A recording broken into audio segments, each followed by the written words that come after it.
Donc on est parachat Nassau. Donc on est au début du 6e chapitre. C'est marqué Vaïdaber Hachem el Moshe les morts. Donc a dit Hachem el Moshe en disant Daber el Ben Israël, parle Ben Israël, va martaler Medilor. Isho Isha, donc un homme ou une femme qui afflit l'indor neder. Lorsqu'il prononcera le vœu, un neder, un vœu d'être nazir, nazir d'Hachem. Nazir, ça veut dire que quelqu'un qui a une tendance. Yetzer, il a une tendance Yetzerara, il est penché par le Yetzerara. La Torah préconise qu'il se sépare de tout ce qui est alcool, ouais, le vin, tout ce qui est dérivé du vin, le vinaigre, tout ce qui a un rapport avec le vin qui enivre la personne, il devra s'éloigner de ça. Et on dit qu'il sera Kadosh l'Hachem, il va se séparer, se rendre un peu plus spécifique à Hachem. Ouais, il va avoir une forme de spécificité qu'il se crée lui-même en se séparant de l'alcool. D'accord, il va être Kadosh l'Hachem, il devient Kadosh. Maintenant, Rashi explique ici sur la paracha, donc sur le passage qui Yafli Nornéner. Et Rashi Yafli, ça veut dire Yafrish. Oui, Yafli, ça veut dire Yafrish, il se séparera et prononcera un vœu. Maintenant, Rashi explique que la man espéra parachat Nazir et parachat Sota. Vous savez, dans la Torah, juste avant, on parle de la femme Sota. La femme Sota, hein, c'est la femme qui est soupçonnée d'adultère, qui a un amant. Ouais, on soupçonne qu'elle a un amant. Elle a déjà parlé avec cette personne. Devant témoin, on lui a expliqué qu'il fallait arrêter de parler avec elle. Et elle s'est même finalement isolée avec cet homme. On ne sait pas ce qui s'est passé, mais on soupçonne qu'elle est Sota. Ouais. Cette femme, on lui fait un test. Un test pour savoir si elle est Sota ou pas. Ça s'appelle un testament. D'accord? Mais non, on va lui faire un testament pour savoir.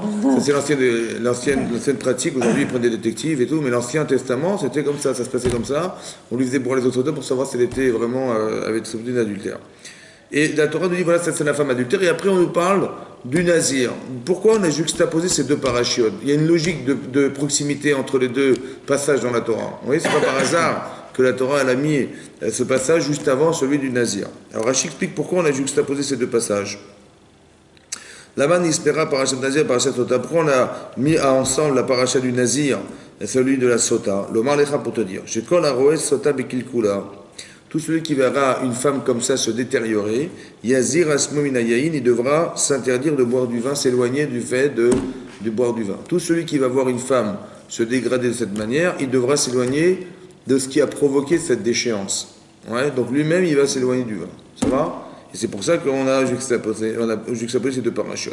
Pour dire quoi? Ouais, qu'est-ce qu'on apprend de là? Oui, on a vu. Il a vu Kolaro et tout celui qui voit. Ça n'exclut personne. C'est marrant qu'il y a un enseignement de vie ici, que tout celui qui voit cette femme qui s'est déréglée en fait quelque part, parce qu'elle a dû perdre des notions, et ben c'est toute la personne qui voit ça, elle sait qu'on peut se dérégler, et donc tout ce qui peut être provocateur de dérèglement personnel, il va devoir s'éloigner du vin. Ça va durer 1 mois. Il va s'appeler Kadosh. Maintenant, où elle est où la Kedusha? Quelqu'un qui se prive de boire du vin, il se fait abstinence de vin, il va devenir un Kadosh. On a du mal à comprendre, oui. Quel est le principe ici? Et à part ça, regardez les textes, le mot, comment c'est marqué, et un homme ou une femme qui afflit. Et Rachid dit, afflit en hébreu, c'est du quoi? Pélé en hébreu. Vous savez ce que veut dire pélé en hébreu? Ouais, Pélé, c'est étonnant. Ouais, quand on dit refait comme Bassar ou mafli la asot, Hachem, il a créé un être étonnant. Ouais, l'être humain est étonnant. Maintenant, Pélé, il afflit dans des ders. Il a prononcé un vœu, mais qui est étonnant. C'est-à-dire que de se détacher de la matière, de tout ce qui est forme de plaisir, oui, c'est quelque chose qui est contre nature. C'est Pélé. C'est quelque chose d'étonnant. Comment quelqu'un, on sait que de se priver de plaisir, c'est un déséquilibre évident. Quelqu'un, il doit chercher aussi à avoir du plaisir, et ça fait partie de l'équilibre psychique d'une personne. Oui, on a souvent rapporté dans les Shurim que Hachem, il va dire à Abraham, Lech Lecha. Oui, pars pour toi de ton pays, l'endroit où tu es né, de la maison de tes parents. Et Rachid dit Lecha, pars pour toi. Ouais, bien sûr pour toi, pars. On dit jamais aux gens pars pour toi, on dit va-t'en, ça va, ou va-t'en, ou va faire quelque chose de ta vie. On dit pas pars pour toi, on dit pas aux gens pars pour toi. C'est quoi pour toi? Rachid dit que toi, c'est quoi toi? C'est le plaisir. L'ana traul tovatra. L'ana, c'est le plaisir. Oui. Et le tov, c'est le bien. Il faut que tout le temps, toute ta vie, en toi, il y a toujours ces deux notions qui sont présentes. Que tu aies du plaisir à faire ce que tu fais et que ça soit bien spirituellement pour ta vie. Toujours, on ne peut pas dissocier l'un de l'autre. S'il n'y a pas de plaisir, oui, il n'y a pas de désir spirituel non plus. Il n'y a pas de spirituel. Et s'il y a du spirituel sans plaisir, il y a quelque chose en moi qui est détaché de moi qui s'appelle le plaisir. À la fin, vous allez faire des choses. Parce qu'il n'y a pas de plaisir. D'accord? Le plaisir est un des paramètres fondamentaux de l'existence d'un homme. L'echa, toi, c'est quoi toi? C'est ces deux choses qui paraissent antinomiques. Tu dis le plaisir, c'est antinomique avec le spirituel. Et le spirituel n'a rien avec le plaisir. Oui, l'un est corporel, l'autre est spirituel. Ben non, c'est pas vrai. Ça va? Qu'ils sont tout à fait liés, les deux sont liés. On ne peut pas se passer du plaisir. C'est fondamental et ça fait partie de l'équilibre. Pourquoi? Parce que mon corps a besoin de plaisir. C'est comme ça. Donc si j'ai pas du plaisir, eh ben hop, il va y avoir un détachement, ouais, il va y avoir une déchirure intérieure, et à la fin les gens se lassent parce que finalement on fait parce que c'est nécessaire, on fait un peu comme par obligation, parce qu'il n'y a pas de plaisir, donc c'est comme une obligation, mais quand il y a obligation, ben, il y a forcément à la fin une saturation, c'est comme ça. Il faut que j'ai du plaisir à faire. Et c'est étonnant parce que Rashi, dans le Midrash que rapporte Rashi, il dit d'abord le plaisir avant le Tov. Qu'est-ce que vous auriez dit vous d'abord? Qu'est-ce que vous avez mis en priorité? Vous cherchez d'abord votre plaisir personnel ou bien la Torah et les mitzvot, le rapport spirituel qu'on a avec la vie? Qu'est-ce que vous mettez en avant, vous? Qu'est-ce qui est le plus important? Se faire plaisir. Hein? Se faire plaisir. Tu dis c'est ça, faire plaisir? Ou c'est de dire l'essentiel c'est le tov? C'est-à-dire que qu'est-ce qui est plus important, le bon ou le bien? Ce qui est bon ou bien? Qu'est-ce qui est plus important dans ta vie? Tu veux grossir ou tu veux... Non. Qu'est-ce que tu veux? C'est quoi qui est bon? Ouais, tu dis oui. A priori, c'est l'inverse. A priori, c'est d'abord faire attention à ta vie spirituelle. Après, le plaisir, ben, ça va suivre. Ça va? On ne met pas en avant le plaisir avant le bon, tu vois, avant le bien. Et là, on voit que l'inverse, c'est vrai, tu as raison, Rachid dit l'inverse. Mais pourquoi c'est comme ça? Pourquoi il dit qu'il faut mettre le plaisir avant? Mais c'est quoi le principe du plaisir? Comment psychologiquement vous allez comprendre que le plaisir est fondamental? Parce que avec le plaisir, on fait quelque chose... le bon en découle parce qu'on a tellement de ferveur à le faire que finalement ça ne peut être que positif. Est-ce que ça ne donne pas un sens au bien? Oui, ça donne un sens. Est-ce que ça n'habite pas le bien? Tu dis c'est bien de faire ça, c'est bien, ouais. Mais j'en tire pas de plaisir. Bah, je le fais parce mais il y a quelque chose en moi qui se détache quelque part de ce bien. Par contre, si c'est rattaché au plaisir, on est associé au plaisir. Ouais. Donc c'est-à-dire qu'il y a dans ma personne, il y a deux choses. Il faut bien comprendre que l'echa, quand Rachid dit toi, c'est quoi toi? Bah, tu as un cerveau et un corps. Il ne faut jamais dissocier les deux. Jamais, jamais, jamais. Et tu vas voir que quand tu dissocies, par exemple, quelqu'un qui prend du plaisir, mais il n'y a pas de spirituel derrière, ça n'aboutit à rien. Ça va? Et quand on voit qu'on on est très fort spirituellement, mais on n'a pas de plaisir à le faire, et ben ça s'émousse. Parce qu'à la fin, il faut voir sur du long terme. Il faut tout le temps dissocier les deux. Comme dans le monde professionnel. Quelqu'un qui fait un métier qu'il n'aime pas, ben, il est obligé. Et qui veut faire, comment je vais nourrir ma famille? À la fin, je m'émousse, à la fin, je vais changer de métier. Ça va? Mais il faut greffer les deux un jour. Il faut qu'on arrive à associer les deux. L'essentiel, l'évidence, c'est de toujours mettre le plaisir et le... Pourquoi c'est comme ça? Parce qu'il faut que j'ai envie au départ. Vous avez compris, vous avez fait un choix de métier, un choix d'époux, de femme, etc. Parce qu'au départ, il y avait un désir. Et après, ça s'est organisé derrière. Mais s'il n'y a pas de désir, est-ce qu'on a envie de continuer à vivre? Est-ce qu'on a envie de se rencontrer encore ou envie de continuer à vivre ensemble? Pas du tout. Donc c'est très important qu'il y ait toujours les deux associés parce que le plaisir fait partie de la vie. Maintenant ici on voit que c'est l'inverse. Il s'est détaché du plaisir. Il a dit je ne veux plus boire de vin, je n'ai pas envie de tomber dans ce piège. Pourquoi celui qui voit, il doit se détourner de ça? Pourquoi on est tellement fragile? C'est incroyable, on est tellement fragile. Hein? Quand la roue saute avec les couleurs, tous ceux qui voient une femme comme ça, qui se dévergonde, il faut qu'il s'éloigne du vin parce que lui aussi peut tomber là-dedans. Comme si que c'était pas de sa faute en fait. Comme si elle a perdu ses moyens et elle est tombée dans un engrenage, cette femme. Ça va? Mais moi aussi je peux tomber là-dedans, donc je me protège. Maintenant le vin, on a le droit de boire du vin ou pas? Oui. Alors c'est quoi s'interdire de boire du vin? Ça veut dire quoi? L'excès. Ouais, pas d'excès, faire attention à l'excès. Ça veut dire que faire attention à ce qui est permis de faire. Vous savez, le Yitzhara, il va s'amuser avec nous parce que c'est permis. Tu as le droit de boire. Donc tu as le droit de boire, tu as le droit de fumer, on se trouve des limites. Mais un jour, on voit qu'on arrive à une forme d'accoutumance, où la personne elle a du mal à se détacher du plaisir. Et même des fois, il arrive à un niveau, c'était tellement dangereux pour lui, qu'après il va vouloir négocier. Son médecin va lui dire, écoutez, il faut arrêter de fumer, il faut arrêter de boire. Il va dire, oui d'accord, mais si je fume que 3-4 cigarettes par jour, c'est grave. C'est-à-dire que le type, il sait qu'il meurt avec, mais il va essayer de négocier avec la mort. Tellement il est prisonnier du désir. Vous avez compris, le faux désir. Faire attention à ça. C'est un peu ça la paracha du Nazir, c'est d'expliquer, il y a des choses qui sont permises, mais il faut faire attention de ne pas tomber dans des excès. Parce que quelque part, quand c'est du plaisir qui s'arrête au plaisir, c'est pas grave. Mais si quelqu'un il est enivré par le plaisir, il n'arrive plus à contrôler sa pensée, c'est dangereux, ça c'est dangereux. Il ne peut plus réfléchir, c'est ça le danger. Le danger, ouais, quand on dit sépare-toi de ça, le véritable danger, c'est quand on ne peut plus réfléchir, on ne peut plus contrôler. C'est ça le problème. Il y a fli et c'est pélé, mais c'est comme ça, c'est contre nature. C'est étonnant, parce que c'est contre nature. Quand ça explique le Even Ezra, qui est un des commentaires du Chumash, il dit un homme, normalement, il est attiré par le plaisir. Évidemment, la Torah, des fois, la Torah dit l'inverse. Il y a fli dans des il a dit une chose étonnante. Il va devenir nazir. C'est très étonnant parce que c'est contraire à la nature. Ouais. Mais il a compris derrière qu'il y avait un danger et ce danger-là, il va se protéger. Comme c'est qu'il fallait pouvoir se mettre des limites. Très intéressant. Maintenant, moi, ce qui m'intéresse, c'est aussi de voir dans les Midrashim, comment ça, on en parle de ça. On a souvent rapporté dans le cours que c'est marqué il y a marqué un Midrash Teilim. Dans le Teilim, oui, on a dit récemment le Hallel à Shavuot, oui, vous vous rappelez, on a dit le Hallel, et là-bas c'est marqué dans le Hallel, Ra'a Ayam Vayanos. Elle a vu la mer, et elle s'est écartée, elle s'est éloignée. Et de quoi on parle là-bas? On parle de la mer Rouge. Oui, la mer, quand les Israël sont arrivés devant la mer s'est ouverte, elle s'est ouverte, s'est écartée pour laisser passer les Israël dans la mer. Ra'a Ayam, elle a vu la mer, et elle s'est éloignée. Demande le Midrash, et qu'est-ce qu'elle a vu? Qu'est-ce qu'elle a pu voir qu'il a fait s'écarter et laisser passer les Israël? Elle dit, elle a vu le tombeau de Yosef. Oui, elle a vu le tombeau de Yosef. Maintenant, quelle expérience il s'est passé? Parce qu'un jour, vous savez, c'est marqué dans la Torah que la femme de Potiphar, la femme du ministre, parce que Potiphar était le ministre des bouchers de Pharaon, et sa femme, elle avait vu, parce qu'à l'époque, ils étaient des grands astrologues, et elle savait qu'elle allait avoir des enfants avec Yosef. Donc elle pensait qu'elle devait vivre une expérience avec cet homme, ça va? En fait, elle s'est trompée, c'était pas elle, c'était sa fille adoptive. Mais elle croyait que c'était elle, donc elle a essayé de le séduire, et 3 fois par jour, elle se changeait, elle essayait de le séduire, et un jour, c'était un jour de fête, donc ils étaient idolâtres à l'époque, un jour de fête, et la Torah raconte que, donc ils étaient partis faire leur idolâtrie, mais elle a prétexté qu'elle était souffrante, elle ne pouvait pas sortir, et elle s'est retrouvée, puisque Yosef était un hébreu, donc il n'allait pas faire l'idolâtrie, c'est interdit, donc il s'est refusé d'y aller, et elle se retrouvait seule avec lui. Et lorsqu'elle se retrouve avec lui, c'est marqué là-bas que Vayanos, il s'est refusé à elle, Vayanos, il s'est sauvé. Vayetse Achotze, il est sorti à l'extérieur. Vayanos, il s'est sauvé. Les mêmes termes qui est marqué dans le Teilim. Vayanos, Ra'a Ayam Vayanos. La mère, elle l'a vu, elle s'est écartée. Vayanos, Mipne Anas. Dit l'Agmara, elle s'est écartée parce qu'il s'est écarté. Dit le Midrash Rabbah, il dit comme ça.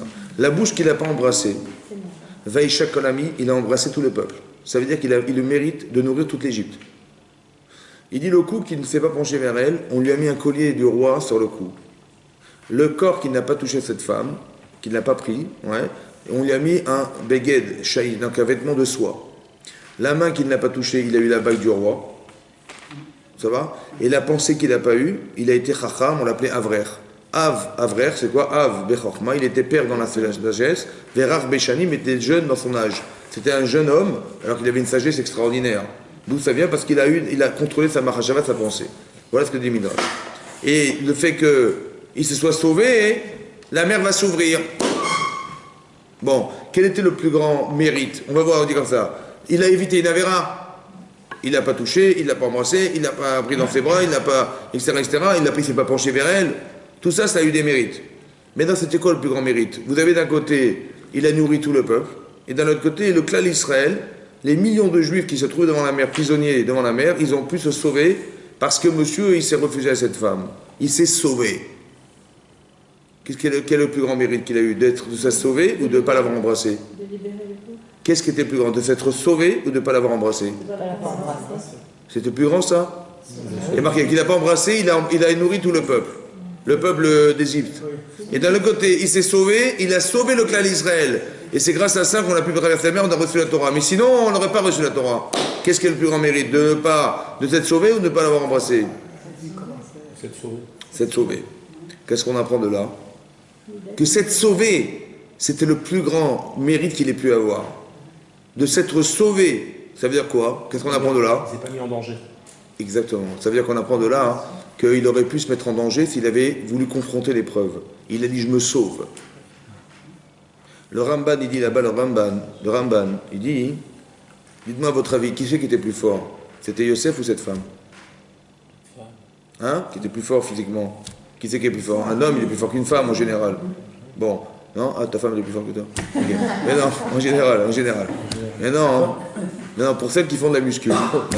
Maintenant, une femme, ouais, donc c'est les hommes, bien sûr. Maintenant, il aurait pu la pousser. Parce que qu'est-ce qu'elle a fait, madame? Elle a récupéré son vêtement, et elle l'a tiré, il s'est sauvé, donc il est parti. Et elle a retenu son vêtement, et elle a prétexté qu'elle avait été abusée par cet homme. Elle avait la preuve. Bon, qu'est-ce qu'il aurait dû faire, lui? Il aurait dû la pousser, il aurait gardé son vêtement, il ne se serait rien passé. Oui ou non? Pourquoi il l'a pas fait? Retoucher son tactile. Bon. Ça veut dire que quoi? Que s'il avait simplement tourné son regard vers elle, ou l'avait poussé, qu'est-ce qui serait passé? Il aurait craqué. Ça veut dire qu'il connaissait ses limites. Mais non, écoutez-moi bien. Il a préféré laisser... Parce qu'après, qu'est-ce qui s'est passé? Elle a prétexté qu'il a été abusé, il était en prison pendant 10 ans, il avait tout ce qui s'est passé. À cause de quoi? À cause du fait qu'il n'ait pas été de la pousser. Il savait qu'il allait craquer. Donc il a dit, je ne veux pas rentrer là-dedans, il ne s'est pas tourné vers elle. Qu'est-ce qu'on apprend de là? Un, il faut connaître ses limites. Et deux, on ne rentre pas dans le Yetzirah. C'est ça qu'il a voulu nous apprendre. Tu dis, mais tu promets, rentre et prends le risque. Tu te rends compte ce que tu risques de perdre? Elle va prétexter madame et tout ça, et puis tu vas aller en prison. C'est ce qui va se passer. Tu le sais. Pourquoi tu prends le risque? Il dit, parce que ça va être pire. C'est-à-dire qu'on apprend un principe très fort ici. On ne rentre pas dans une épreuve. Tu connais les paramètres, tu sais que c'est dangereux, oui, tu ne rentres pas là-dedans. Très important de comprendre qu'on ne rentre pas dans l'épreuve. Maintenant, qu'est-ce que c'est qu'une épreuve? Et comment ça se fait qu'on devient fou? Comme ça, la Gemara dans Sota, elle dit là-bas, En Adam Choté, un homme ne faute, et la imken nichnesabo ruachshtut. Et la imken, si ce n'est que nichnesabo, est rentré en lui un vent de folie. Ça va? Donc la faute, ouais, un homme ne faute que dès l'instant où il n'arrive plus à se contrôler. Ça va? Bien sûr, la Gemara fait allusion en général au problème de l'adultère, des femmes, des hommes, etc., des rapports qu'ils ont entre hommes et femmes. C'est ça essentiellement le shtout, ça veut dire. Oui? Maintenant, il faut se protéger de ça parce qu'on devient choté. C'est quoi choté? Il devient fou. Tu ne contrôles plus. C'est fini. Faut qu'on combat. Comme si on était aspiré par quelque chose qui fait qu'il n'y a plus de contrôle possible. Maintenant, si un homme, il y a marqué, un homme ne faute que si ce n'est qu'un vent de folie lui rentre en tête. Le vent de folie, il rentre avant la faute ou pendant la faute? Avant la faute. Mais si le vent de folie rentre avant la faute, c'est-à-dire que ce n'est pas ta faute. C'est pas ça la faute. D'abord, ça veut dire qu'est-ce qu'on apprend de là? Il y a la faute et il y a un vent de folie avant. Ça vous apprenez quoi de là? Qu'est-ce qu'on apprend de là? Que la faute, elle est avant le vent de folie. Ça j'ai compris, mais qu'est-ce que ça veut dire? Ça veut dire quoi? Dès qu'on sent qu'il y a une tentation, on doit s'écarter. C'est vrai, c'est sûr. Parce qu'on sait que... Mais ça veut dire c'est très intéressant, ça veut dire quoi? Ça veut dire qu'autour du noyau de la Avera elle-même, l'acte lui-même interdit, il y a une atmosphère autour, ouais, qui gravite autour, qui n'a rien à voir avec la faute, hein, je vous rassure, mais qui est fait que lorsqu'on traverse cette frontière, on est happé, on va faire la Avera, c'est évident. On est choté. Ça veut dire quoi? Non contrôlable. Choté, ça peut dire sous. Sous aussi, mais ça veut dire fou aussi. D'accord? Choté, ça veut dire qu'on est fou. Donc il y a des choses, on se sait fragilisé par certaines situations de vie, et la personne, lorsqu'elle rentre dans un esprit qui n'est pas la faute, mais qui amène obligatoirement à la Vera, il est happé par ça, il arrive à faire contrôler. Mais non, si un homme il est fou au moment d'une Avera, il est fou, est-ce qu'on peut condamner des fous? Non. Donc qu'est-ce qu'on nous voit alors? Hachem, qui c'est qui a créé le vent de folie? Qui c'est qui a créé ce vent de folie? Hachem, qui l'a créé, oui.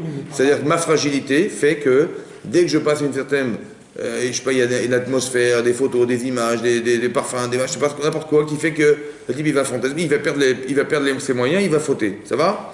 Maintenant, s'il est fou au moment de l'acte, est-ce qu'on peut condamner un fou? Qu'est-ce qu'on apprend de là? Encore une fois, qu'est-ce qu'on apprend de là? Est-ce que je vais dire, tu vois, t'as fait une avéra, mais de toute façon, j'étais fou. Là, qu'est-ce que tu veux maintenant? C'est toi qui m'as créé la folie et c'est toi qui m'as mis dans cette situation. Ça va? Qu'est-ce que tu veux que je fasse? Qu'est-ce qu'on apprend de là? Que la faute, elle est juste avant. Chazak. Ça veut dire que c'est pas la faute. C'est-à-dire que la précaution, elle n'est pas d'éviter la faute, elle est d'éviter la cause. La cause, c'est-à-dire le vent de folie. Vous avez compris? Le type, il dit, mais de toute façon, j'étais pas moi-même. Maintenant, je te demande de savoir quels sont les limites. Toi, tu dois savoir. Et à partir du moment où tu sais, tu dois éviter la limite. Pas la limite d'Avera. Tu nous ajoutes les touches pas, je l'embrasse pas, j'ai rien fait. Oui, j'ai compris, mais dans l'atmosphère lequel tu trouves, tu vas rentrer dans le panneau, évidemment, c'est comme ça. C'est ça qu'on te demande de faire attention. C'est ça, Vayanos, vous avez compris? Il faut s'écarter de ça parce que il y a la Avera. Les gens ils disent, ouais, il faut faire attention aux Avéros, machin, il faut faire attention les femmes, les hommes, les gens. Mais avant, déjà, il y a un vent de folie, déjà. C'est ça qu'on comprend, c'est ça qu'on occulte. Et après, dès qu'on est rentré là-dedans, eh ben ça y est, c'est fini, ça, et on est embarqué, et on glisse dedans, et on se fait avoir, on dit ah, j'ai pas pu me contrôler. Tout le temps.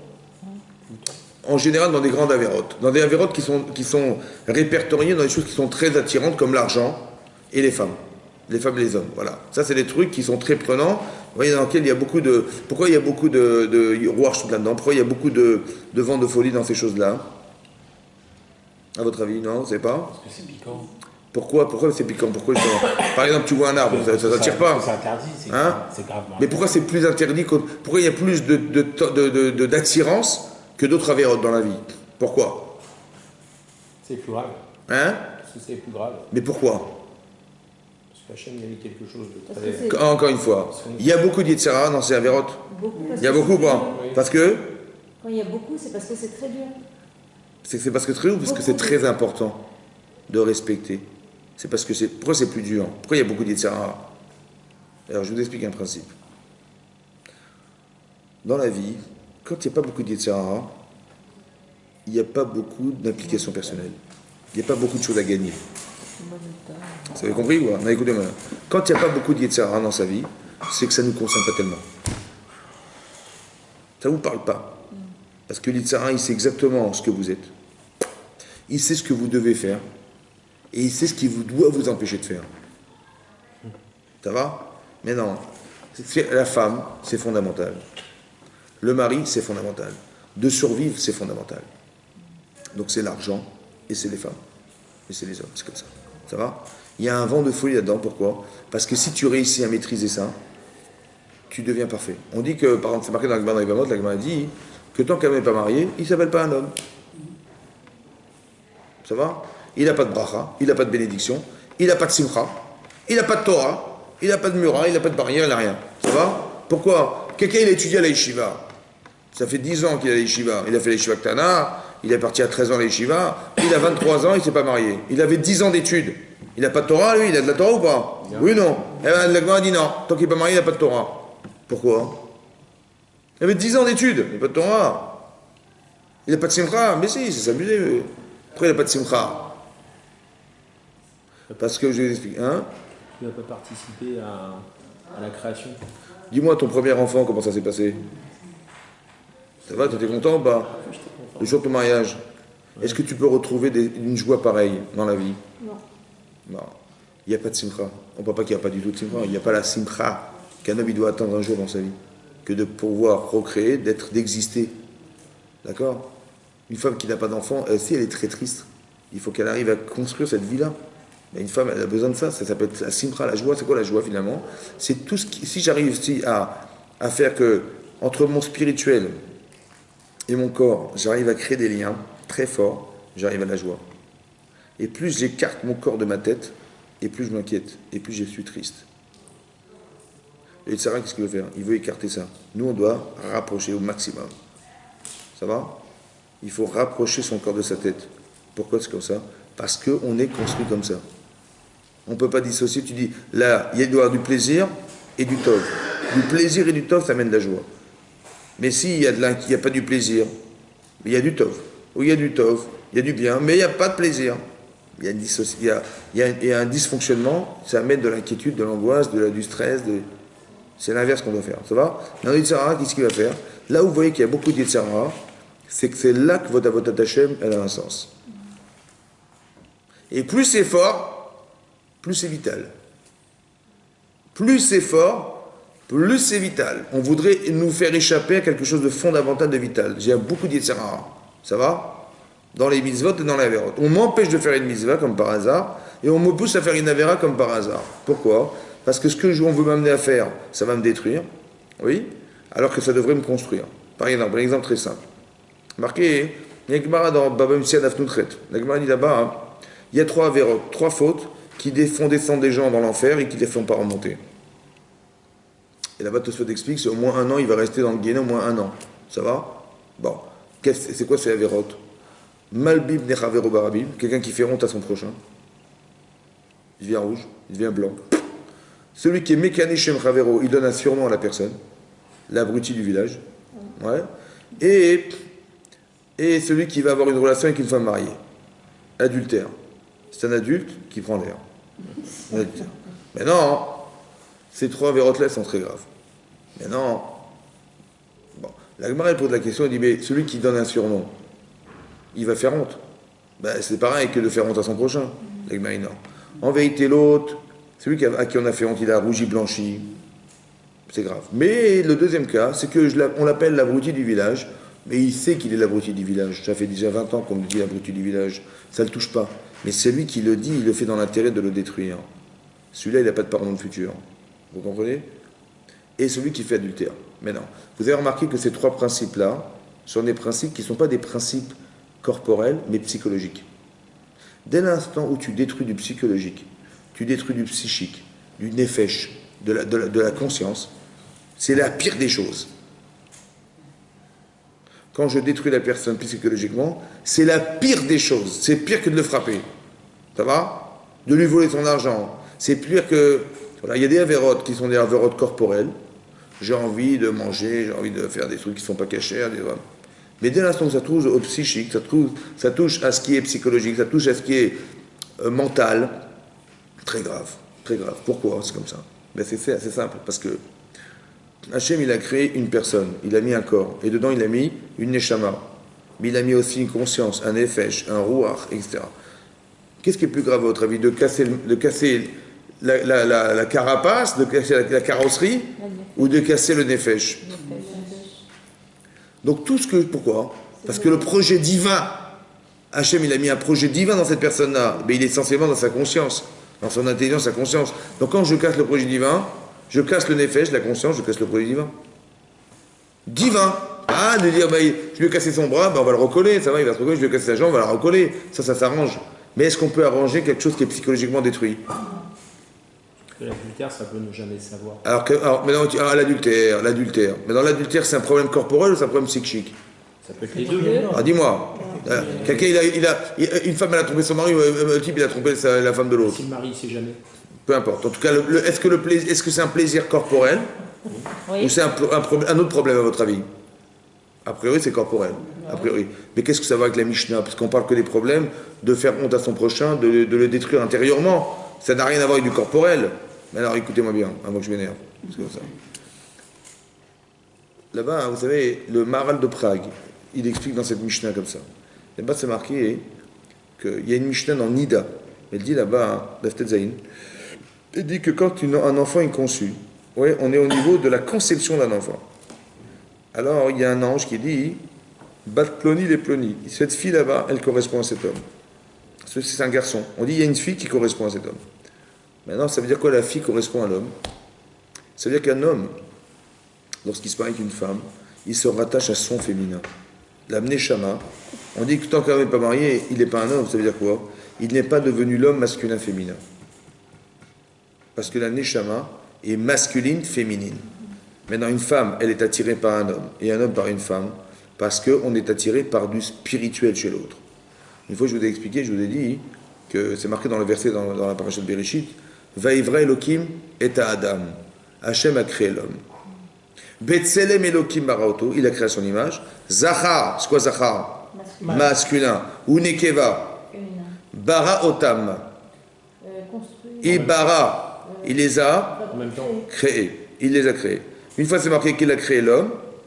Et à la fin du verset, qu'on dit qu'il a créé mâle et femelle. Il a créé un homme qui est mâle ou qui est femelle? Mais un homme, il se sent féminin? Non. Est-ce qu'il porte du féminin? Oui. Mais ce féminin, il est construit ou pas? Non. Il dort. Comment je vais réussir à redevenir cet homme?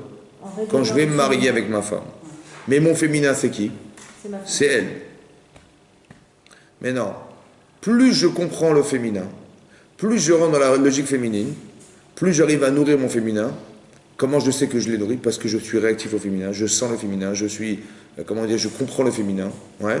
Donc je suis devenu féminin. Je deviens mâle et femelle.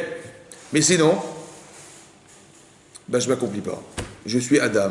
Mais non, on veut un Adam qui soit mâle et femelle. Maintenant, écoutez-moi bien. Si une femme, elle trompe son mari, qu'est-ce que c'est quoi la halakha? Il y a eu des témoins, ça s'est su, etc. Qu'est-ce qui se passe? Une femme, elle a fait adultère. Quelle est la halakha? C'est quoi? Non, mais pas la halakha du Beddin, mais la halakha aujourd'hui. Qu'est-ce qui se passe? Elle divorce. Bon, jusqu'à quand? Est-ce qu'il peut se remarier? Non. Non. C'est fini. Jusqu'à quand? Un autre mariage.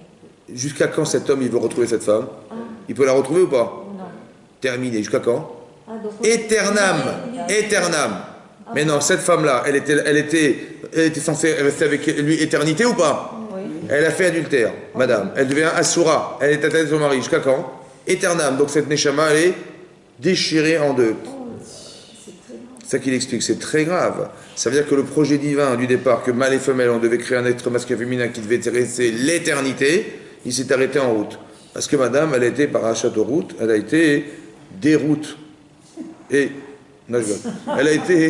Elle a été voir ailleurs. Ça va? Pourquoi c'est la femme qui sait? Pourquoi c'est très important que c'est la femme qui doit conserver ça, les valeurs? C'est la femme qui trompe son mari qui va déchirer le couple. Et le mari, ben, il n'est pas concerné autant qu'elle. Parce que la Gdusha, c'est la femme. On devient juif par sa mère. D'accord? On est juif par sa mère. La Gdusha, c'est la femme. Ça va? Le spirituel, c'est la femme. Et si la femme fait Tchouva, est-ce que c'est Ça sert à rien, ça va pas ranger les choses. Elle fait Tchouva pour elle-même, mais elle retrouve après son mari. Terminé. Le projet divin a disparu. C'est pour ça que l'adultère, c'est très grave. Il dit, mais c'est pas grave, c'est l'aventure, parce qu'elles ont le droit de... C'est pas grave, c'est la faute de son mari. Voilà, parce qu'il est bête, alors elle est voir ailleurs. Non, c'est très grave. Parce que quoi? Parce que c'est pas... On a dit au début que c'est un problème corporel, c'est un problème physique et spirituel. C'est pas du tout spirituel, c'est un problème d'attirance. C'est pas du tout, on se rend pas compte, la Torah nous dit fais gaffe. C'est un problème spirituel, la Neshama coupée en deux. C'est qui pire que faire honte? Mais si elle se remarie. Hein? Ah oui. Je parle pas de ce qu'elle va vivre après. Je parle de ce couple qui a été construit, il a disparu. Salut là. J'ai compris, mais c'est très grave ce qui s'est passé. Après, elle va refaire ça avec un autre homme. Mais le problème, c'est au départ, c'était pas prévu comme ça. C'est une avéra très grave. Parce que l'adultère a fait qu'au départ, il y avait une neshama masculine et féminine qui devait se construire pour l'éternité et qu'on a déchiré en deux à cause d'un acte adultère. Il a mangé du cochon et avec une femme mariée. Rien à voir. Elle a mangé du cochon, ça se répare. Mais là, ça se répare plus. Qu'est-ce que ça implique si ça n'était pas prévu comme ça? Ben, ça veut dire qu'on a déchiré un projet divin. C'est comme Caïn. Il tue son frère. Bon, quel est le problème? Il fait la tête. Le problème, c'est que tous les gens qui vont naître de Caïn vont pouvoir vivre. Tu comprends? C'est un projet divin qui disparaît. Il va falloir rechanger, machin, mais on est libre à ce point, mais ça veut dire que tu te rends compte de la gravité des situations. Mais s'il n'y a pas eu adultère, ça a les mêmes implications? Comment? S'il n'y a pas eu adultère? Ben non, il il n'est pas interdit. Mais sans l'adultère? Non, aucun rapport. Le divorce, autant il y a une mise à se marier, il peut y avoir une mise à divorcer. Si quelqu'un il s'entend plus avec sa femme ou son mari, ouais, et qu'ils arrivent à une forme de saturation, ils ne peuvent plus s'entendre, ils ne peuvent plus vivre ensemble, ça veut dire qu'ils ont vécu jusque-là ensemble, ça les a construits, mais là ils ne se retrouvent plus. Alors ils vont vivre une autre vie avec d'autres personnes. Mais ça c'est permis ça. Par contre l'interdiction, là on dit la Neshama elle reste elle-même, sa elle se construit ailleurs. Mais dans la Vera elle se coupe en deux. C'est ça le problème. C'était pas censé se séparer. C'était pas censé au départ disparaître de cette manière. Tu vois? Ou bien on aurait dû faire de façon permise. Si vraiment la même femme elle était voir ailleurs parce qu'elle ne peut plus vivre avec son mari, mais souvent c'est pas ça. C'est qu'on fait des amalgames. Vous avez compris? Il y a mon mari et les hommes. Mon mari est un homme, mais moi il y a les hommes. Tu vois? Et on confond les hommes et les maris, tu vois. Il faut pas mélanger. Ou comme tu dis, il y a la femme et ma femme. Bon, mais ma femme, je la connais, mais bon, ça reste que j'ai des femmes. Il y a des femmes en général. C'est pour ça que j'expliquais souvent aux jeunes, je leur disais souvent, faites attention parce que quand vous avez des petites copines avant le mariage, t'en as une, t'en as deux, t'en as trois, t'en as quatre, t'en as cinq, puis on faut battre des records. Ah, bien sûr, c'est comme ça. Ou l'inverse, les filles aussi, elles n'ont pas de petits copains, elles sont nulles, les filles, elles sont nulles. Il ne faut pas exagérer, quoi. Petits copains. Donc elles veulent absolument avoir un petit copain. Le problème, c'est qu'est-ce qu'on fait en fait? On construit la notion de femme et la notion d'homme qui n'a rien à voir avec le mariage. Le problème, c'est comme ça. C'est que c'est la femme objet. C'est l'homme objet. Qu'est-ce qu'on va faire ensemble? Bah, rien. C'est juste qu'on est des bons amis, après ça fait des bêtises et tout ensemble. Mais le problème, c'est qu'on nourrit une notion qui est fausse. Mais un type, il va se marier avec sa femme, mais c'est la femme objet. Mais quand je lui dis, type, tu vas te marier, il me dit, ouais, quand je me serai marié, mais bien sûr, c'est fini maintenant, c'est terminé, j'arrête mes aventures. Bah, c'est elle que je vais. Je sais pas combien de temps ça va durer, tu crois? Hein? Combien? Ça va durer 5 ans, 6 ans, 7 ans à ma fin. Tu la connais par cœur, tu la vois comme ça, tu l'as scannée, tu la connais par cœur. Alors, qu'est-ce que tu vas faire avec? Ça va? Qu'est-ce que tu vas faire avec? Je dis, bah, à la fin, bon, on se lasse. Bah, à la fin, après la glace, avec le bâton, bon, vous avez compris, c'est ça le problème, on se lasse. Après, qu'est-ce qui remonte à la surface? Ce qu'on a toujours construit, la femme objet. Ça va? Bah, type, après, il va chercher ailleurs, évidemment. Et je lui dis, mais comment tu vas éliminer ça, mon chéri? Comment tu peux t'assurer que tu vas construire une vie sereine avec des enfants, une famille, un foyer, pour te débarrasser de ce problème? Par la Torah. Ouais, faire tes choux, hein, mon vieux. Hein. Je crois pas que genre, ouais, il y avait les autres, après il y a Bucket, oui, ça va durer 1 an, 2 ans, 3 ans, 10 ans, mais ça va. Après, au-delà de ça, le tsar, il va s'infiltrer. Pourquoi? Parce que tu as une carence en toi, c'est que tu confonds ta femme et les femmes. Mais d'où c'est venu ce problème d'amalgame? Bah, avant ton mariage. Comme je vous l'ai dit une fois, imaginez-vous quelqu'un est en voiture, ça va? Et il y a une grande affiche dans Paris, comme on en voit malheureusement, une femme à moitié nue, pour vendre des maillots de bain. Ça va, ou des, je sais pas, ou des voitures, c'est vrai? Bon, qu'est-ce qu'on fait alors? Bah, on évite de regarder, bon. Mais il y a des gens, ils font des accidents de voiture à cause de ça, parce que... Bon, c'est attirant ou pas? Ils font ça pourquoi, les gens? Pourquoi ils font ça? Bah, pour vendre la voiture, ou vendre des choses. On utilise la femme pour vendre des voitures. C'est respectueux ou pas, franchement? Pas trop. Un petit peu, mais bon, pas trop. Mais non, imaginez-vous, c'est votre soeur qui est là, sur la photo. C'est votre mère. Qu'est-ce que vous faites? Hein? Hein? Vous hurlez ou pas? Vous pleurez, ou alors vous arrachez toutes les photos, tout Paris, là, toute l'affiche, vous prenez votre bombe, bon. Mais pourquoi quand c'est votre soeur, ça vous rend malade, et quand c'est pas la vôtre, ça vous dérange pas? Le type, c'est pas sa soeur, il va la regarder, la photo, l'image. Mais quand sa soeur, il peut plus. C'est quoi la différence? Ah, parce que ta soeur, tu respectes ta soeur? Tu respectes ta soeur? Parce qu'on n'a aucun pouvoir sur ces gens. Non. Pourquoi j'ai honte quand c'est ma soeur, et quand c'est pas ma soeur, je dis, bah, pourquoi pas? Elle a un beau corps, elle est belle, elle fait son métier, elle gagne de l'argent comme ça, tant mieux pour elle. Et tout à coup, ça me dérange plus. C'est bizarre, comment ça se fait? Dans ces habitudes, Attendez, je dis quand c'est ma sœur, ça m'a dérangé. Mais sinon, ça me dérange pas. Parce que ça nous touche. Ça vous touche. Ouais, mais pourquoi? Pour la valeur familiale. Dites-moi, il y a une valeur dans une femme ou pas? Ça devrait pas me déranger autant qu'il y a une valeur familiale, il y a une valeur de femme. Ça me dérange pas, c'est dingue. Ça veut dire qu'il n'y a pas de valeur de femme. Mais d'où ça vient qu'il n'y a pas de valeur de femme? Pourquoi? Parce qu'il n'y en a jamais eu au départ. Parce que quand le type il va fréquenter des filles, des garçons, des machins, c'est-à-dire que l'autre en a été. Elle, cette semaine c'est elle, la semaine prochaine c'est une autre. Hein. Il n'y a pas de valeur de la femme. Ça va? Et c'est ça le problème, c'est qu'on on a enlevé toute cette notion-là. Vous avez compris? C'est pour ça que il y a beaucoup d'Yetzirah là-dedans, parce que c'est fondamental. Vous avez vu la déchirure? C'est fondamental. On doit construire, on ne doit pas détruire. On voudrait nous faire détruire. Mais en vérité, pourquoi c'est comme ça? Parce que si on réussit à se construire, on a l'Olam Haba. Donc l'Israël va s'acharner là-dedans. Et plus c'est dur, plus c'est grand. Plus on veut me mettre des barrières, plus je sais que ça me cache quelque chose de fort. Vous avez compris? Pour ça qu'il y a la faute et il y a ce qui tourne autour. Vous avez compris? Il y a le rouar. C'est quoi le rouar? L'esprit. Comme c'est que quoi? Dans une mitzvah, il y a la mitzvah et il y a l'esprit de la mitzvah. Et bien dans la vera, c'est pareil. Il y a la vera et il y a l'esprit qui gravite autour. Une mitzvah entraîne une mitzvah. Pourquoi elle entraîne la mitzvah?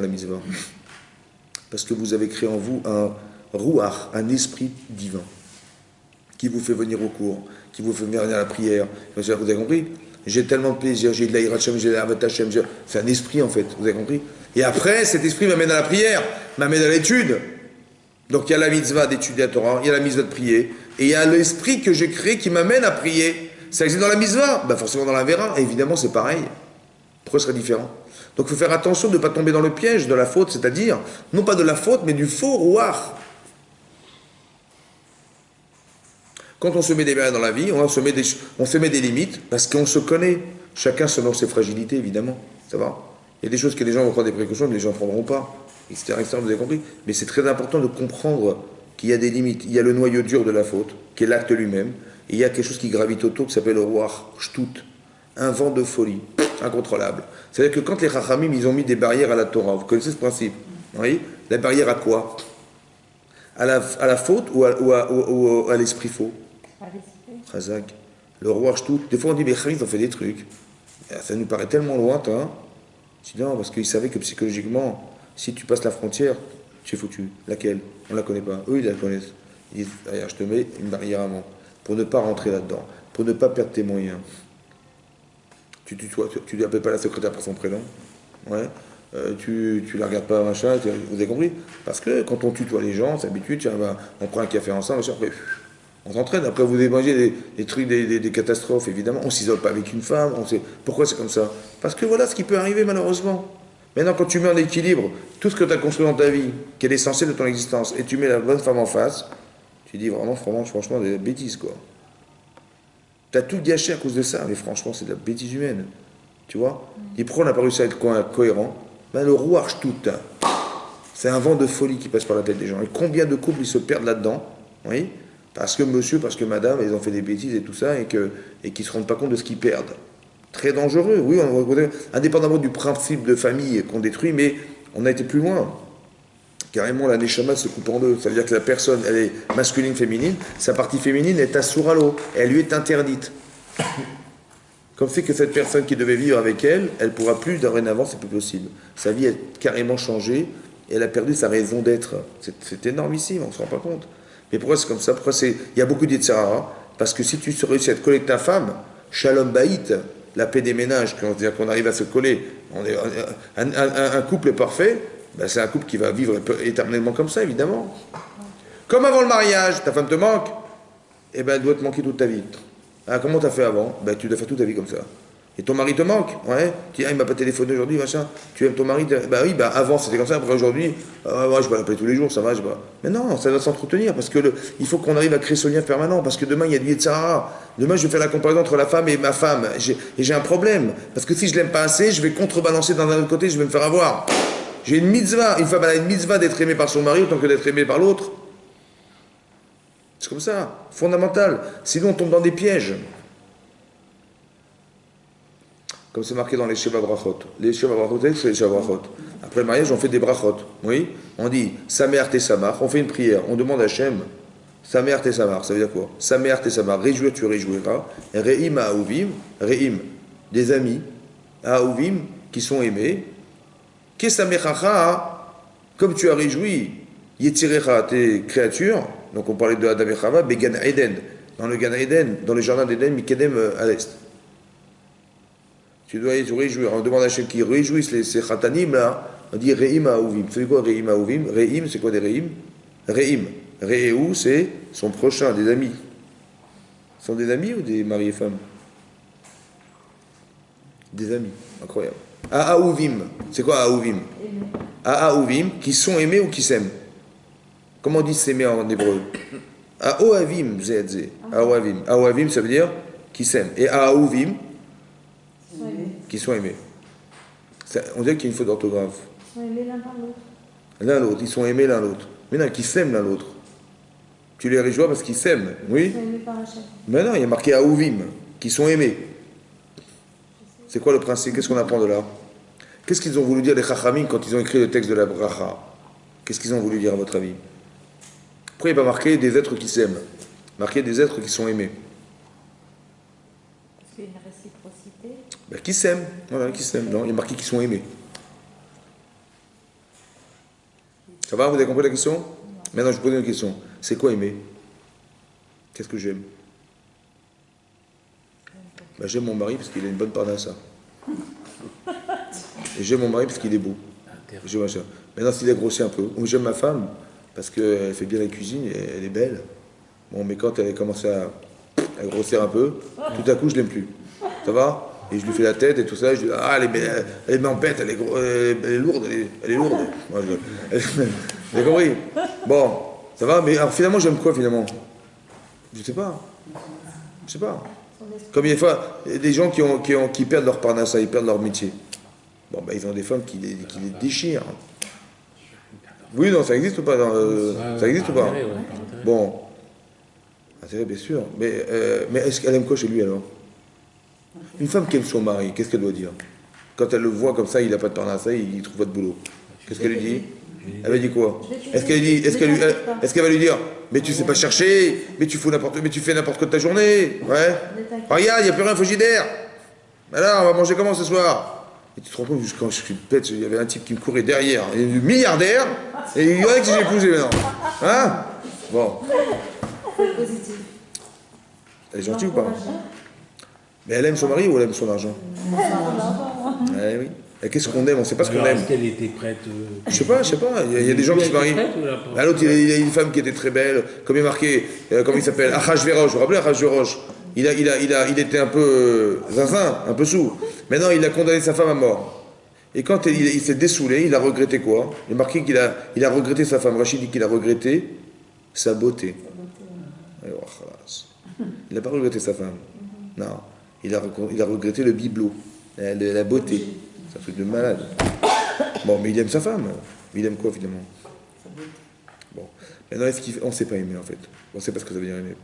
Par contre, ce que je sais, c'est comme ça, écoutez bien. Je sais que je dois être aimé.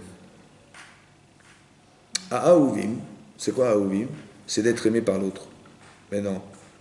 Si j'arrive à être aimé par mon épouse, c'est que je l'aime. Parce que j'ai retrouvé, j'ai réussi à la faire sourire. J'ai réussi à lui donner le plaisir de me retrouver. C'est que je l'aime, ma femme. Comment je sais? Parce que je suis aimé par elle. Et l'inverse. Ma femme, elle doit se dire, il faut absolument que j'arrive à être aimé par mon mari. Mais comment je vais faire? Mais il y a une différence entre aimer et être aimé, c'est pas pareil. Parce que je vais faire des efforts pour que j'arrive à atteindre quelque chose il va me dire je t'aime, autant que je vais lui dire je t'aime. Parce qu'il a réussi à atteindre ce niveau-là, d'être aimé par l'autre. Vous comprenez ou pas? Là, on est sûr d'aimer. Puisqu'en face de moi, il y a quelqu'un qui a réussi à m'aimer. Hélène. Vous avez compris? Vous avez compris la différence? C'est très important la différence. C'est ça qu'il voulait dire Chachami peut-être, en disant Re'im ha'aouvim, des gens qui sont aimés. Parce que le but, c'est d'être aimé par l'autre. Là, je sais qu'on est en lien. Mais si je peux aimer égoïstement, moi j'aime, vous avez compris ou pas? C'est très grave. C'est très grave. C'est-à-dire, quand on aime quelqu'un, on peut savoir mettre des limites, mais quand on doit être aimé par l'autre, elles sont aux limites. Vous avez compris? Comme par exemple, vous voyez, comment il s'appelle? On dit que Yehuda, il a eu combien d'enfants? Yehuda, il a eu 3 enfants. Il a eu Er, Onan et Shelah. Er, Onan et Shelah. Maintenant, Er, il est mort. Il s'est marié, il est mort. Bon, quand il est mort, Yehuda, il a dit à son fils, Er, il a dit, épouse la femme de ton frère pour qu'il ait des enfants. Au moins, il aura une descendance. Qu'est-ce qu'il a dit, Er? Onan, pardon, son frère, il dit, mais ces enfants, ils ne seront jamais les miens. Oui, non. À quoi ça sert? J'ai des enfants si au final, ce ne sera pas les miens. Donc il est avec sa femme sans pouvoir avoir des enfants. Ça va? Et Rachid dit qu'il est mort après, comme son frère, il est mort aussi. Pourquoi il est mort son frère? Parce qu'il est avec sa femme sans pouvoir avoir des enfants. C'est bon ou pas?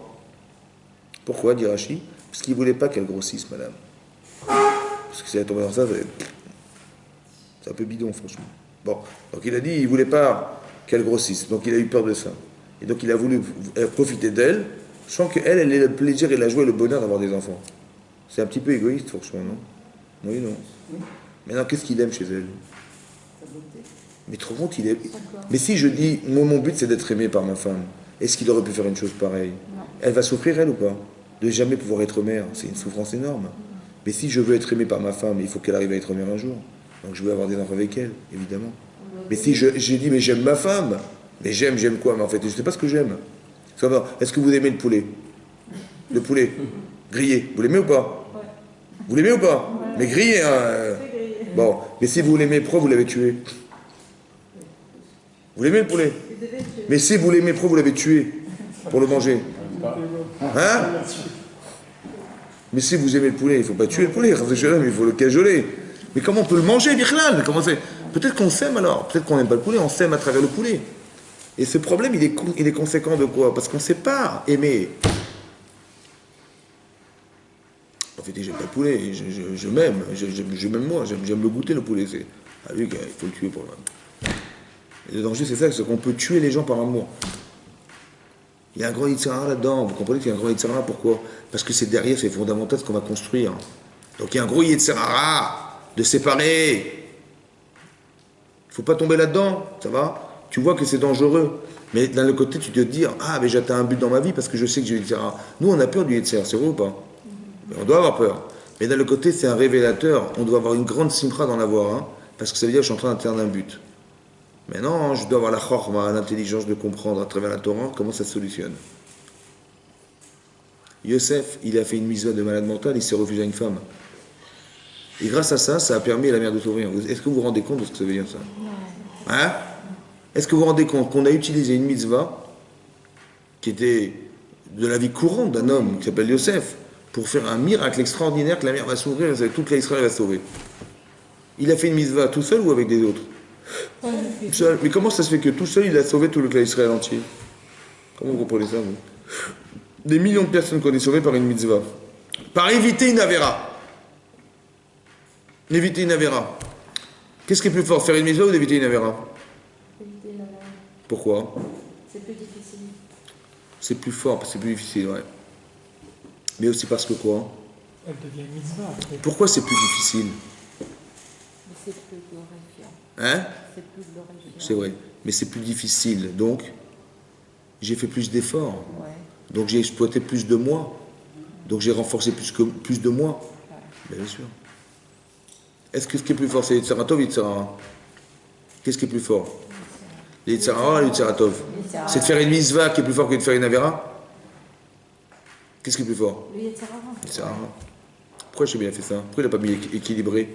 Tu veux faire une mitzvah, tu as un Yitzhara Tov de folie qui te pousse à la mitzvah, et tu fais une avéra, tu as un Yitzhara Hara qui te pousse à faire l'avéra. Mais au moins équilibré, pourquoi c'est déséquilibré? On a plus envie de faire une avéra que de faire une mitzvah. La tendance de l'homme, c'est plus faire une avéra qu'une mitzvah. Pourquoi c'est comme ça? C'est normal?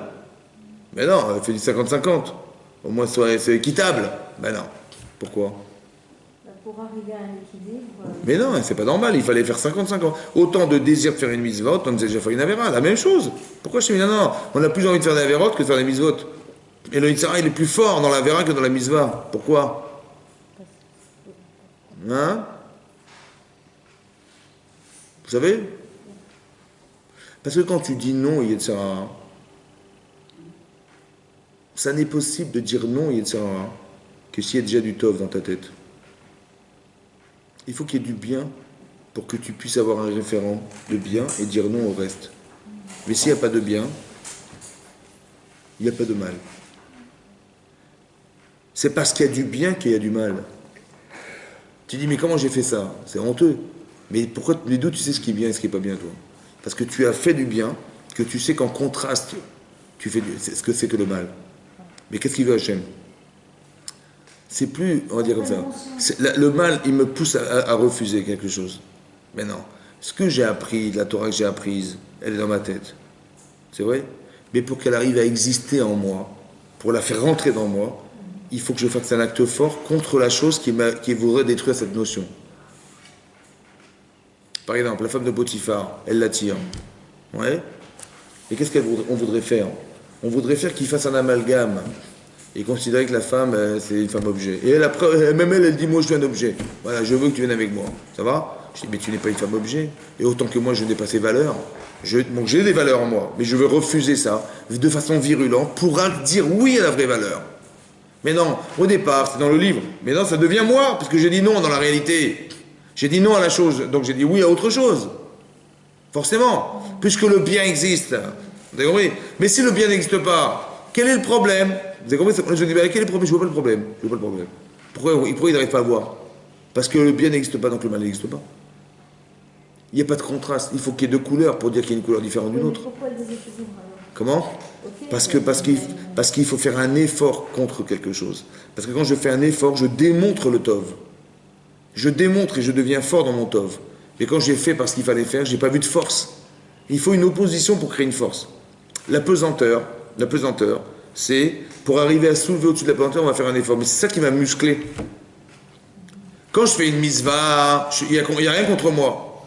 Mais quand j'ai évité une avéra, j'ai évité une erreur, une faute, il y avait forcément quelque chose qui m'a tiré vers et j'ai dit non. Donc j'ai musclé le tov.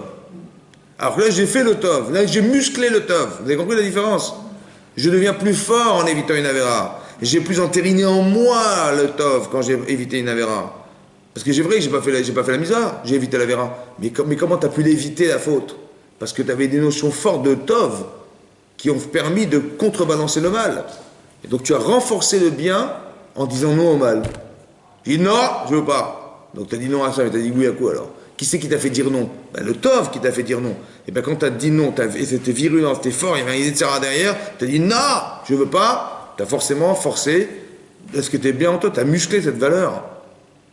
Ça, c'est toujours plus fort que de faire une mitzvah. Évidemment, c'est évidemment plus fort.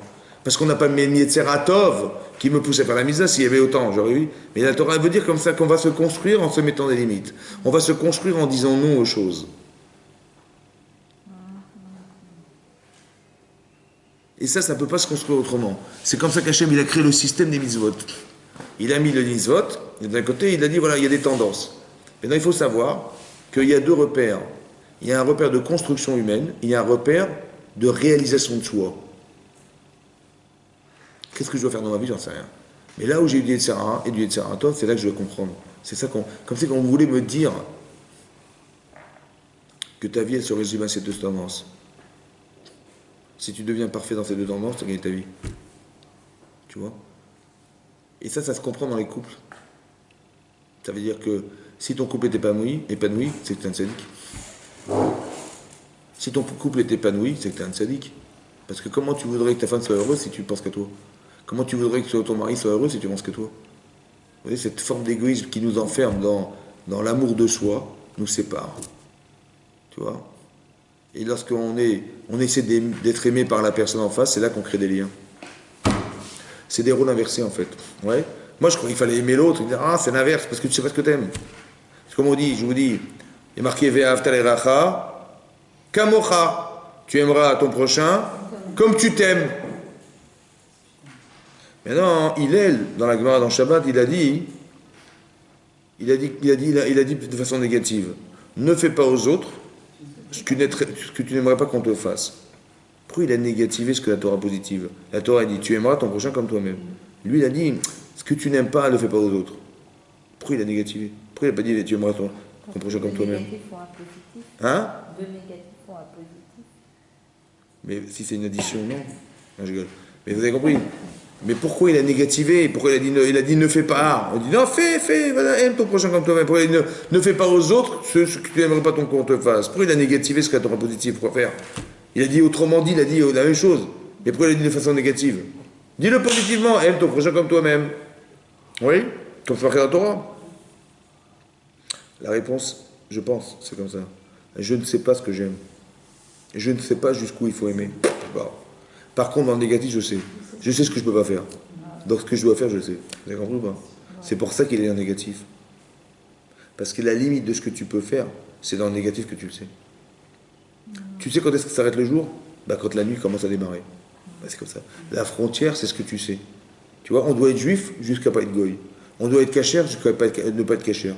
La frontière, pour ça que tout est dualité dans la vie. Pourquoi? Parce que la dualité, c'est l'expression de la limite. Tu ne sais pas ce que veut dire être juif. Tu sais ce que c'est être juif? C'est 99,998% de ce que les autres sont. C'est ça que tu dois devenir. Donc tu le sais par la limite. Vous avez compris? Pour ça qu'Hachem il a mis la Avera et il a mis un roi, l'esprit qui gravite autour. Parce que là on est happé. C'est comme un type, imaginez-vous, quelqu'un il est au bord d'une margelle de puits. Ouais. Et il veut voir ce qu'il y a dans le puits, il se pousse, il y a un vent qui est venu, il veut juste taper et tomber dans le trou. Je dis, c'est pas de ma faute, c'est à cause du vent. Je dis, oui, t'as raison, mais tu aurais pu prévoir le vent quand même. Pourquoi tu t'es penché tellement avec le vent, c'est tombé? Il fallait prévoir. Comme si que la mitzvah, c'était de prévoir.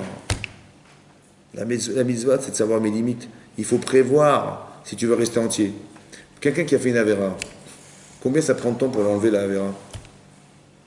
Combien ça prend de temps pour éliminer le roi, le fameux esprit qui s'est collé à moi? Hein? Est-ce que ça sera plus facile de vivre sans ou de vivre avec? Est-ce que ça serait plus facile d'éliminer? Comment ça va être plus facile? Ça va être très compliqué d'éliminer, de gommer. Donc est-ce qu'il vaut mieux éviter d'entrer là-dedans? Vous dites, je vais rentrer là-dedans, et après je vais m'arranger avec. Laisse-moi kiffer ma vie. Ou il vaut mieux faire ça, ou vous dites, non, je vais mieux éviter parce que je sais ce que veut dire avoir un traumatisme d'Avéra. Parce que pour l'enlever, par exemple, un exemple très simple. Avraham Avinu, il a manqué d'amener un sacrifice le jour où il a sauvé son fils. Il avait 2 ans. Il n'a pas amené de sacrifice. Au final, il a amené un sacrifice? Bah oui, il devait amener son fils. En fin de compte, il a pas amené son fils, il a amené un corban. Le corban qu'il devait amener, il l'a amené. Mais regarde comment il a amené le pauvre. Il fallait amener son fils, tout ça pourquoi? Parce que le manque d'émouna qui a amené la Avera, on va forcément passer par la machine à laver. Hein. Et la machine à laver, c'est pas facile. C'est douloureux parce qu'il faut que ça frotte, faut que ça frotte. Il faut enlever la tâche.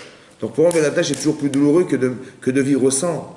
C'est pour ça que rappelez-vous toute votre vie que d'éviter une Avera, c'est toujours plus fort, c'est toujours plus important parce que quand tu dis j'ai fait, c'est pas grave, voilà, je fais tchouba. J'ai compris, mais le combat, ça va. Il y a à regretter les choses et effacer la faute. Effacer la faute, c'est qu'il faut enlever en soi l'incapacité que j'ai de me maîtriser.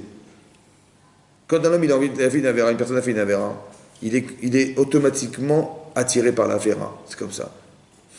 Comme il est marqué dans le Chumash, dans la Torah, c'est marqué que quand Adam et Chava ont fauté, le Yetzer, il est rentré en eux. Avant, il était à l'extérieur. Ça veut dire qu'il n'y avait pas de désir au départ. Il y avait la vérité et le faux. Il y avait une notion de vrai et de faux. Mais quand ils ont mangé du Etz Hadaat, de l'arbre de la connaissance du bien et du mal, ils ont ressenti le bien et le mal. Un côté péjoratif de la faute, le côté émotionnel du bien et du mal, qu'il n'y avait pas avant. Maintenant que c'est rentré en eux, eh bien ils sont habillés. Ils avaient honte d'être nus. Pourquoi? Parce que c'est mal. Mais d'où tu sais le mal? Avant, il n'y avait pas de mal. Ils voyaient que c'était bien, c'était juste, c'était faux. Mais non, c'est pas bien. C'est pas bien. C'est-à-dire qu'il y a une notion de mal qui s'est incrustée dedans. C'est pour ça qu'on s'habille. C'est pour ça qu'une femme, elle doit être pudique. Pourquoi? Parce que maintenant, j'ai pas le regard faux de l'autre sur moi. Je me protège du faux regard pour lui permettre à lui de ne pas rentrer dans le rouage tout, dans la folie. Vous avez compris ou pas? Parce que la folie, de la folie, machin, après le type il a une addiction à ça, et il n'arrive pas à s'en sortir, c'est très compliqué après d'enlever. Que la saleté qui est dedans, ouais, elle est dans la personne, et on a du mal à se libérer de ça. C'est toujours plus dur de faire tes choux après une Avera. Parce qu'il faut. C'est comme un type qui s'est disputé avec sa femme. Ça va se passer en 5 minutes, ça va se régler comme ça. Ça dépend, mais des fois, ça prend du temps. Ouais. Pourquoi? Parce qu'il faut être convaincant. Et plus il y a eu des erreurs, plus la personne, qu'est-ce qu'elle pense en face? Elle dit, mon mari, oui, il vous fait ça comme ça, mais vous allez voir demain ce qu'il va encore revenir. Ouais. Vous croyez, là, il fait du cinéma, elle n'y croit plus. C'est-à-dire que c'est très difficile. Pourquoi? Parce qu'on a tellement de couches qui s'est installé, des couches, qu'on est certain que ça ne changera pas. Et si ça change, ça va revenir au galop. Ça va? Parce qu'on connaît la nature des gens, on n'y croit plus. C'est ça le danger. Mais c'est quoi ça? C'est l'accumulation de couches, en fait. Mais c'est plus dur de faire des choix maintenant, parce qu'il faut voir la personne telle qu'elle est, mais pas telle qu'elle est dans le souvenir. Donc il vaut mieux éviter d'arriver à mettre cette couche supplémentaire. C'est ça. C'est ça qui est marqué. Que Youssef, il s'est débarrassé de son Yetzer en disant quoi? Je ne rentre pas dans la confrontation. C'est pour ça qu'on dit Lolide Nisayon. On prie Hachem qu'on ne rentre pas dans une épreuve. Mais est-ce qu'on peut devenir sans épreuve? Alors comment ça? Pourquoi on prie Hachem il ne veut pas d'épreuve? Non. Mais on ne peut pas. On a besoin d'épreuves ou pas? Alors c'est quoi on dit Hachem, j'espère qu'il n'y aura pas d'épreuve. Mais est-ce que ça demandait, on a besoin de prier Hachem pour ça? Hachem il va donner, bien sûr qu'il va donner l'épreuve adaptée. Alors c'est quoi cette prière? Maintenant, est-ce qu'il y a une différence entre vivre une épreuve ou demander l'épreuve? Par exemple, c'est marqué avec moi dans Sanhedrin of Kuvzaïn. Elle dit là-bas que David Améler, il a dit à Hachem un jour, c'est ce qu'il a dit à Hachem. Il a dit marqué Eloké Abraham, Eloké Yitzhak, Eloké Yaakov. Le Dieu d'Abraham, Yitzhak et Yaakov. Pourquoi il m'a marqué Eloké David? Alors Hachem il a dit parce que je les ai éprouvés, ils ont réussi. Il dit moi aussi éprouve-moi, que je vais réussir. La Gemara a dit il ne faut jamais demander l'épreuve à Hachem. C'est quoi la différence entre demander une épreuve ou de vivre une épreuve? C'est quoi la différence? Hachem il m'envoie des épreuves dans la vie. C'est quoi la différence quand lui m'envoie l'épreuve ou que moi je demande l'épreuve? On est capable. Ouais. Si nous on demande, on ne sait pas si on va la surmonter. C'est ça. En fait, on espère qu'on va la surmonter. Oui, on espère, mais c'est quoi la différence? Quand c'est lui qui la propose, c'est que quoi? C'est quand on est sûr de la surmonter. On a le potentiel pour y arriver. Mais quand on la demande, C'est pas sûr. c'est pas sûr. Parce que c'est nous qui avons proposé. La différence, c'est quoi? Pourquoi Hachem envoie des tests dans la vie? À quoi ça sert? À quoi sert l'épreuve? Pour nous faire grandir. À quoi ça sert? En clair. Parce que faire grandir, pour moi, je comprends pas. Ça veut dire quoi? À évoluer, à Vous avez une épreuve dans votre vie qui vous est arrivée. À quoi elle a servi? nous Connaître notre surmonter, propre potentiel. À vous dire réveiller. C'est-à-dire que je dormais, elle m'a... Non, À se renforcer, Hein? à renforcer notre marche.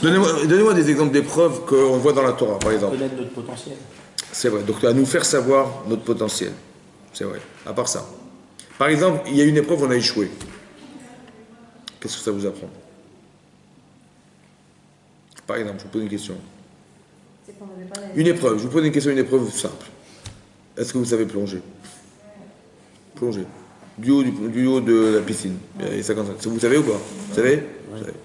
Mais non. Vous savez plonger ou pas? Oui. Très bien. Mais non, de 2 mètres. Ouais. Hein? 50 Oui. mètres, non. Mais non. De 3 mètres. Oui.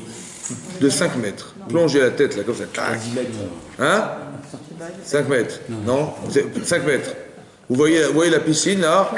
Et vous voyez les gens, ils sont comme ça. Non. Bon, vous pouvez, vous? Non, pas du tout. Non? Et vous? C'est- Et toi? on Oui? a pied sur- Et vous? Non? Il y en a qu'un. Voilà. Mais non, pourquoi vous avez dit non? D'où vous savez? Je limite. Ils l'ont pas essayé. Devant Faut le. essayer. J'ai compris, mais Moi, bon, j'ai essayé. mais- Pour ça, je sais. j'ai compris, mais ils ont peur, les gens ont peur. Mais moi j'aurais peur, c'est 10 mètres c'est haut, 5 mètres c'est très haut. Ouais.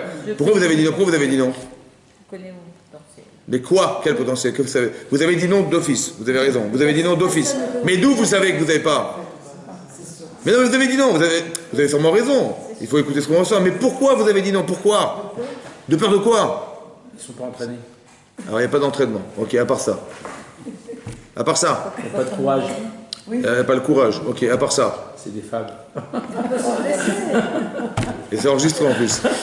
Bon, on dira pas les noms. Alors, pourquoi vous avez dit non? Il y a deux trucs. Après, à part ça. est-ce qu'on va y arriver? La peur de la conséquence, très bien, parce que moi je sais plonger d'un mètre, de 50 cm, je sais, mais à 5 mètres, si je tombe sur la poterie, je vais me clater, là, donc j'ai peur des conséquences. D'accord? À part ça. Mais non. Est-ce que vous voyez la hauteur? Ça vous impressionne pas, vous? Bien sûr, on n'est pas habitué à voir à 5 mètres, nous, on est habitué à voir. Mais non, la hauteur déjà, on n'est pas habitué à voir, etc. Donc tout ça, c'est des paramètres qui ont fait que j'ai dit non. Mais si j'ai pas défini pourquoi non, est-ce que je pourrais plonger un jour?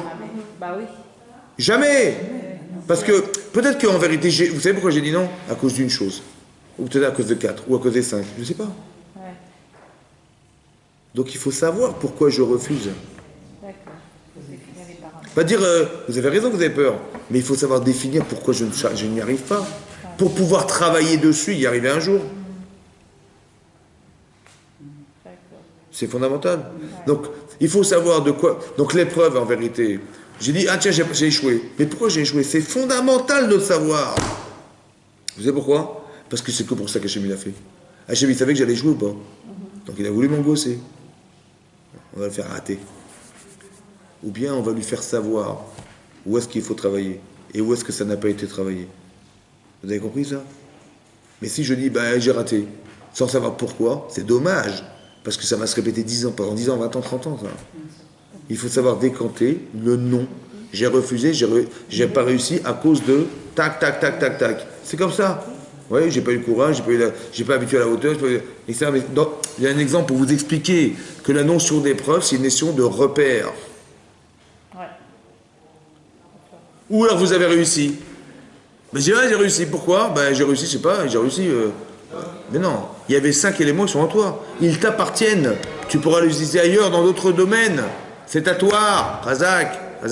Tu es fort, tu es courageux, tu es intelligent, tu n'as pas peur, tu as l'équilibre, tu n'as pas peur de la hauteur, etc. C'est ça, donc tous ces éléments t'appartiennent. Et bien ça m'intéresse. Parce que demain, tu vas rencontrer un type, tu vas rencontrer 2 personnes se battre et tu vas le défendre.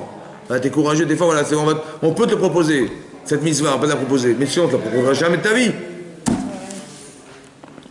Vous avez compris ce que je veux dire? Ça veut dire que la première chose dans l'épreuve, c'est un repère. Soit ça permet, pour moi ça permet de savoir ce que je suis capable et pas capable de faire. Deuxièmement, qu'est-ce que permet l'acte? C'est quoi la différence? Et j'ai plongé de 5 mètres. Une fois, 2 fois, 3 fois, 10 fois. J'ai envie de plonger 100 fois maintenant. Pourquoi au départ, quand j'ai plongé, j'avais peur, je tremblais comme ça devant le plongeoir. Et maintenant, j'ai envie de courir au plongeoir pour plonger. Qu'est-ce que ça fait? Qu'est-ce qu'a fait l'acte? Qu'est-ce qu'a fait l'acte? Oui? Ça a éliminé ou bien ça a renforcé ma personnalité, ma capacité à exister. Mais il n'y a que l'acte qui peut faire ça. Est-ce que vous comprenez ça? Il n'y a que l'acte qui peut faire que je devienne fort. Ah, rien d'autre. Tu as lu dans le livre. Abraham, il a fait ça, il a fait ça, il a fait ça. Comme j'ai lu dans le livre, comment on saute en parachute. Voilà, j'ai la technique. Voilà, j'ai lu dans le livre. Maintenant, vas-y, saute en parachute. Vas-y. Impossible. Pourquoi? Mais pourtant, tu l'as lu, tu connais par cœur le bouquin. Pourquoi tu sautes pas en parachute? Parce que dans le bouquin, il est dans ma tête. Mais mon corps, il a dit non. Mon corps, il a peur. Mon corps, il va se trouver dans le vide, mais ça va pas. Quoi. Et si ça s'ouvre pas, alors? Mon corps, il a peur. Je l'ai pas solutionné, mon corps. Qu'est-ce que permet l'acte? Hein? Non, l'acte, il permet de rassurer son corps. Et c'est tellement rassuré que j'ai... Attends, pour sauter une fois en parachute, il ne faut pas être un fou furieux. Ouais. Et t'as vu, ça s'ouvre pas, là. Une crêpe. Bon, on a peur ou pas? Mais à la fin, c'est tellement plaisant que le type, il rêve que de monter dans un avion, sauter en parachute. Maintenant, je suis rassuré, mais ça devient du plaisir. Au début, ça devient de l'angoisse. C'est de l'angoisse. Mais mon corps est séparé de ma tête. Mais dès l'instant où je rapproche mon corps rassuré de ma tête, j'ai du plaisir. Mais ça ne passe que par l'expérience. Dans les misotes, c'est pareil. Au début, j'appréhende. Au début, je me plante. Dans la vérote, c'est pareil. Mais quelque part, il faut que j'arrive à habituer par l'expérience. J'ai refusé une fois, deux fois, 10 fois. J'ai la capacité de refuser, je me suis construit. J'ai la capacité d'accepter des misotes, je me suis construit. Mais la construction n'a rien à voir avec la théorie, vous comprenez? La mise en pratique vous permet d'exister dans votre conscience. Et ces choses vous appartiennent dès l'instant où vous avez fait quelque chose. L'acte, il permet d'avoir un repère existentiel. Vous avez compris? C'est comme je vous dis, voilà, je vous fais faire un examen. Je vous donne une copie. Vous avez appris un cours, on fait la copie. Allez, rendez-moi la copie. Maintenant, je vois les notes. Mais c'est quoi la note? C'est mon résultat à l'instant T de ce que je suis. Maintenant, est-ce que je vais vous accabler d'avoir des mauvaises notes ou des bonnes notes? Je vais vous féliciter. Je dis non, je n'ai pas accablé la personne, je lui dis comme ça. Tu vois, ça, tu n'as pas compris. Ça, tu n'as pas réussi, tu n'avais pas assez travaillé. Pas ça. Tout ça, c'est les paramètres qui ont fait l'échec, qui ont fait la note. Je n'ai pas besoin de dire à la personne sa note, ça ne m'intéresse pas. Ce qui m'intéresse, c'est savoir ce qu'il a manqué. C'est comme ça qu'on vit une épreuve. Je dis, je suis nul. Mais non, tu n'es pas nul. Seulement si tu avais travaillé plus, si tu avais été plus assidu, tu avais compris la logique, tu avais compris... Tu avais mieux écouté en cours, etc. C'est ça qui a fait que tu as eu une mauvaise note. Et c'est ça qui a fait qu'il a eu une bonne note. Tu vois, il faut être plus tenace, plus concentré, plus, etc., plus travailler, plus réviser, plus... Mais c'est ça la différence. Mais tant que je ne l'ai pas établi, mais on ne pourra jamais évoluer. Les gens, ils sont dans le dégoût de la matière. Après, ils disent, ah, c'est pas pour moi. Mais tu n'as rien fait pour. Tu n'as fait qu'un constat d'échec. C'est pas ça qu'il fallait faire. C'est pas ça une épreuve. C'est pas faire un constat, c'est d'arriver à comprendre qu'est-ce qui me manque. Faire le constat d'inverse. Qu'est-ce qui me manque pour être meilleur? Voilà. Et maintenant que je fais meilleur, je suis devenu meilleur. Mais sans faire, sans agir, on ne devient rien. Ça va? L'épreuve, autant on peut se détruire dans une épreuve, on peut se construire dans une épreuve. Simplement de comprendre que quand on a échoué, on sait ce qui nous manque. Alors on va travailler ce qui nous manque. Je ne sais pas plonger. Eh ben, je vais m'habituer à avoir un 5 mètres, je ne vais pas plonger. Je monte 10 fois, 30 fois, je vais m'habituer à la hauteur. Déjà, j'ai éliminé la hauteur. Après, je vais essayer de plonger à 1 mètre. Après, 1,50 m. 10 fois à 2 mètres. 15 fois à 2,50 m. 30 fois à 3 mètres. Etc., etc. À la fin, je me rassure que je peux sauter à 5 mètres. Mais j'ai fait par progression, j'ai sauté 100 fois. Mais moi, je sais que je sais sauter. Vous avez compris? Mais si j'ai jamais expérimenté, je dis, ah, j'ai pas, je ne veux pas monter au plongeoir. Jamais je n'arriverai à le faire. Vous avez compris? C'est ça la force de la mitzvah. C'est que plus tu vas répéter, tu vas rentrer dans un rouar tov. Et la verra, tu vas rentrer dans un rouar de folie. Vous avez compris? Les deux existent. Mais il faut comprendre le sens de l'acte. Il faut comprendre les limites de la personne.